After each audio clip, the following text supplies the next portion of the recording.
I've been feeling pretty down about the writing process lately, and I'm really glad I can share it with you because I think it's important to be honest. Sometimes we just feel like we're never good enough, we're never doing enough, we never have enough, and sometimes it's important to take a step back from those feelings. And I think I'm not alone in that sensation, although not a lot of us like to admit it. Sometimes at the end of the year we can get to it and we're like, what did I do? Now, I want to tell you that you're not a failure, and I feel like this video is kind of talking to me as much as it is to you. So today I want to share with you some of those kind of techniques, some of those practical tools I use in order to feel less like a failure, and hopefully together we can make some awesome plans for 2021.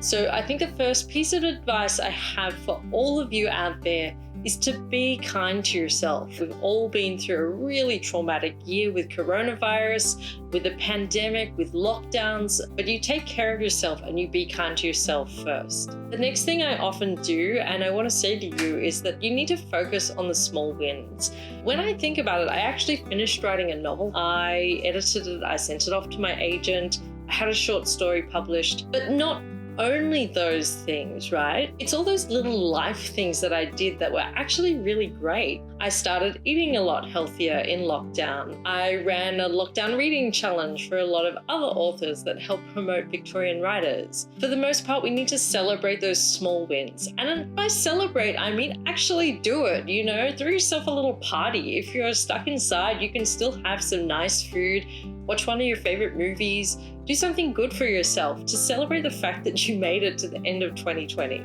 Now, you might be feeling like a failure because you didn't achieve anything particularly big. So break down those big goals. Like if it's write a novel, if it's write a big short story collection, break it down into smaller pieces. So look at what the steps are you need to actually achieve that and kind of plan out a timeline. So break it down into like, I need to do the research. I'll do the research for this month. I need to write the draft. This is going to probably takes me 9 months, right? So schedule all that time in and set yourself deadlines for that. If you want to write short stories, commit to writing 1 short story per month. I mean, that's a really very reasonable goal if you have the time and capacity to do that. Writing is a fickle industry, right? And part of getting the motivation to write and not getting bogged down in this whole process of writing is actually getting small, quick wins on the board. I know sometimes people say in writing or productivity advice that you need to tackle the big thing first, but sometimes if you're feeling low or feeling down about your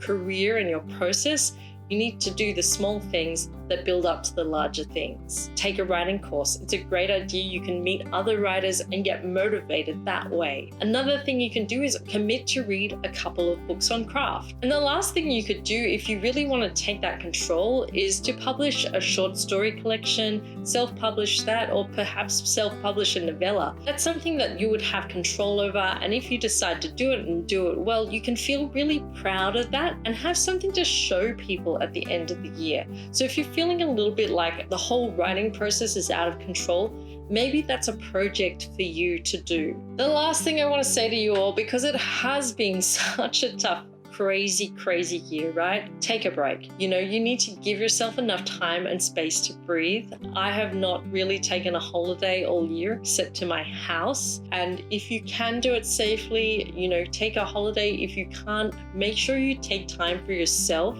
Feeling like a failure is awful. We all experience it sometimes. Just remember to be kind to yourself this year. We have all had an incredibly tough 2020. If you've enjoyed this writing video, please hit subscribe, hit the bell icon, and stay tuned for more writing videos.